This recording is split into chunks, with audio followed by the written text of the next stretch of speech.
Адилет, Нарын областынан болом. Келечек жөнүндө мен негиз билбечмин машындачы.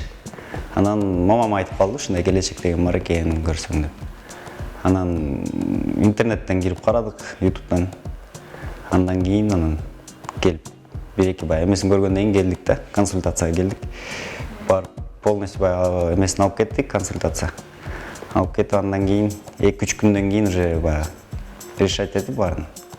Анан келип жазылдык, очередке турдук. Үйдү 2,5 миллион сомго жазылганбыз. Очередке турганбыз.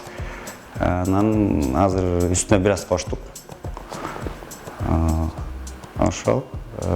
Мен азыр экспедитор, водитель экспедитормун.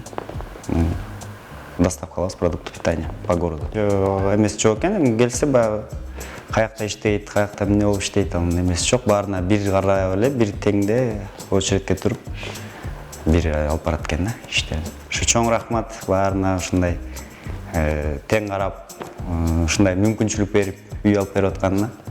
Ошо келечектин иштегендер балдарга дагы рахмат, жакшы иштешет экен, жакшы баарын жакшы кылышат экен.